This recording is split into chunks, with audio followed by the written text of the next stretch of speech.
Hello and welcome everybody. There are so many settings in Battlefield 6 it can be quite overwhelming. So I thought I'd do a quick video to go over what I changed, including things like my sensitivity as well, although that's personal preference. You can use mine as a baseline if you want to. These settings are PlayStation 5 settings. They might cross over to Xbox or maybe even PC for some of them, but I'm playing on the PlayStation 5 Pro. Now, let's get into it. Let's not keep you here longer than you need to be because you want to be back out on the battlefield playing this game, I'm sure. We're going to start with accessibility and go down the list. On the accessibility menu, I turn menu narration off. This is when they're narrating the menu for you and everything that you go on. It can be quite annoying, so turn that off if you want to. I don't like that on. And then nothing else I touch until we get to controller. On controller, highly recommend turning vibration off. Some people might like this, but when you're playing a gun game, I don't understand it.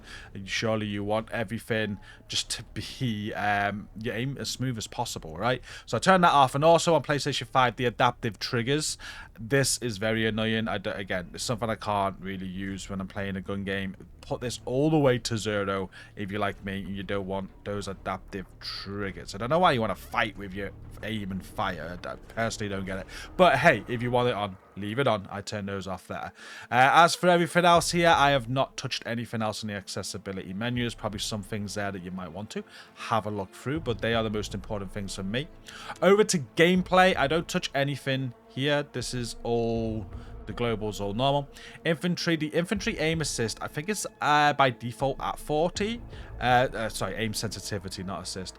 That works for me. I like the aim sensitivity at 40. I did play around a little bit with this. I moved it up to 50, which felt okay as well. I'd say anywhere between 30 and 50. Find your sweet spot. I'm keeping it at default for now, and I'm happy with that. I didn't change anything else on here.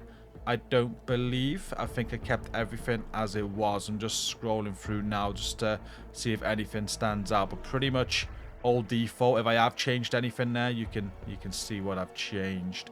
As we move down the list, I definitely didn't change anything with vehicles yet. Aim assist, I did change the infantry aim input curve to Battlefield Bad Company 2. There's different options here. It starts with standard, but then you've got loads of different Battlefield games, and the suggestion is to pick the one that you've played the most. So Battlefield Bad Company 2 I've certainly played the most, hence why I've chose that. Choose whatever you want there or keep it as standard. I don't think it's that important, but if you've got a feeling for a particular game from Battlefield that you really like, it's gonna lean towards that. Nothing else I've changed here apart from the infantry aim assist zoom snap. I think that's at 100 by default. I dropped that down to 50, and then everything else there is as default. We are going to go into more sensitivity settings in a moment, but from this screen, that's all that I changed. Then there is campaign. I've done nothing here. I haven't started the campaign yet, but you can change your difficulty and other bits and bobs if you want to. And then controller. So from here, it gives you all the controller buttons. If you're playing on keyboard and mouse on PC, I'm sure you can do your keybinds as well. You got mouse and keyboard there. But on your controller, if you go to edit settings, you're going to get more settings that you can change. And I did come in here to do a few more things. So from infantry at the top, you got control settings, which you can edit. I go into this, and now you've got loads more settings than what you've seen on the other screen before. If I've not discussed field of view yet, I may have missed that. I put field of view at 110. I'd say anywhere between 95 and 110. I wouldn't go higher than that. I wouldn't go lower than 95. Again, find your sweet spot. Uniform infantry aiming, that's on by default. Make sure it's on. And for zoom sensitivity, I put it at 177.8. And then as we go down, you can see the infantry aim assist zoom snap at 50, which we've already discussed, and the Battlefield Bad Company 2 setting. And on here, you've got an additional aiming left-right acceleration. I'm not sure if this was 70 by default. I dropped this to 60. Movement, I think I've pretty much kept everything the same here.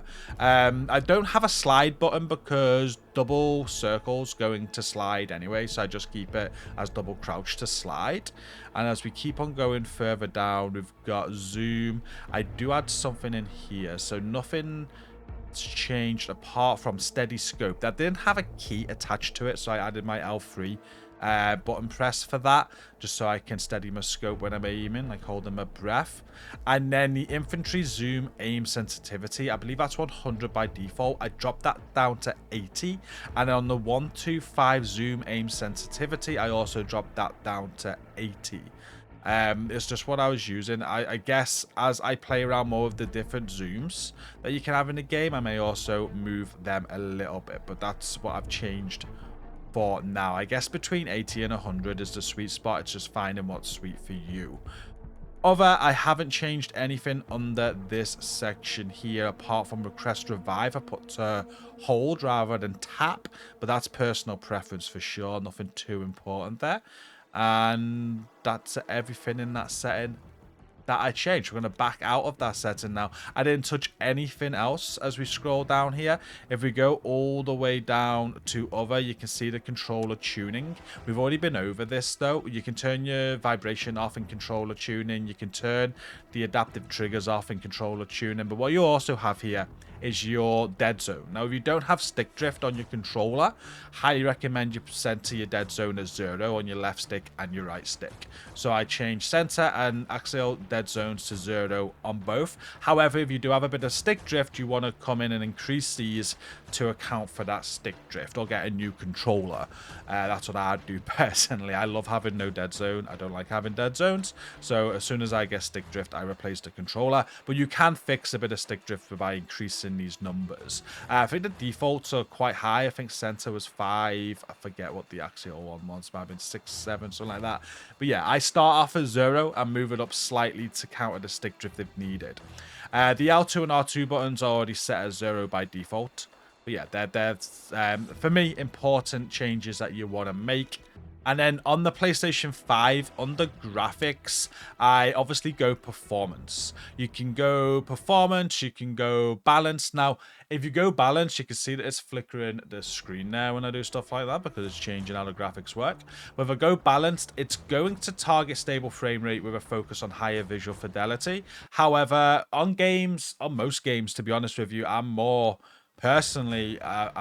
inclined to go with the frame rates, especially games like PvP games where I'm fighting people. Frame rates can be very important, so highly recommend performance on this. You can see the field of view 110, which we've already gone over. You got weapon motion blur, world motion blur, camera shake amount.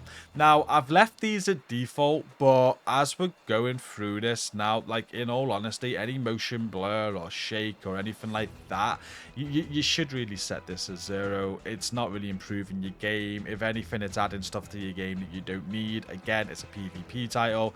You don't want to be adding any unnecessary things. It might look cool or whatever, but let's be honest, you're just looking at the next headshot and the next kill. So I probably recommend going into these. I'm actually going to do it myself now. So we're going to have no motion blur. Like it says, adjust world motion blur amount. Motion blur slightly blurs fast moving objects, which can make motion appear smoother and more natural looking. Or we can just have it as 0. Camera shake, adjust the strength of the camera shakes caused by explosions and everything. Again, might look cool, might feel cool, might be awesome in that respect, but I'm going to drop that down to 50. So that's something I missed on my first go round. Nothing else here I've changed at all. Interface and HUD, I've not changed anything there. And I've not changed anything here.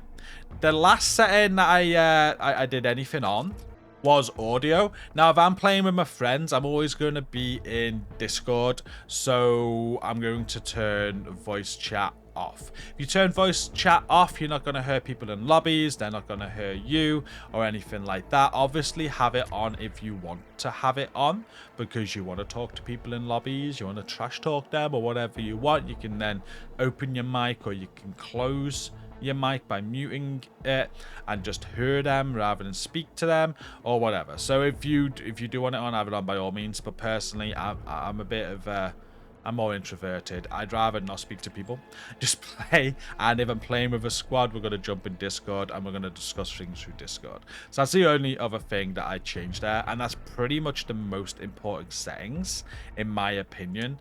I wouldn't worry about anything else to it. There's just so many settings. Obviously, go in these yourself. One thing I do want to give a mention is if you are a streamer, there is a streamer mode. So if you come on the system, you do have creator, and I have streamer mode off at a minute, but if you enable streamer mode, the online IDs of the other players on the server appear differently to you. You can also have anonymous mode where set to on, your online ID will appear different to all other players. You can disable the radio music. I'm going to leave this all as default in a minute. We'll see how many of my streams or videos get demonetized, but if you're worried about that, you can turn the radio music off as well, so less streams getting demonetized because of music or stuff like that. And then there's also minimap. Select to open and modify the options in this subsection, which is under creator. I haven't checked that out yet, if being honest with you. I haven't even clicked on it. Let's have a quick look at that now. So minimap size, minimap background, opacity, cone opacity, cone edge opacity, view rotation. Okay, you can just change everything with your minimap there if you want to. But that is all the settings that I've gone over in Battlefield 6. I'm quite happy with where the aim sensitivity is at. It feels good. Might play around some more, but I was a little bit overwhelmed at the start with how many settings there were. So hope that's been helpful. Play around with them yourselves, and yeah, thank you for watching. Don't forget to like the video, comment down below to support the algorithm, and subscribe for more Battlefield 6 content. Until next time, take care.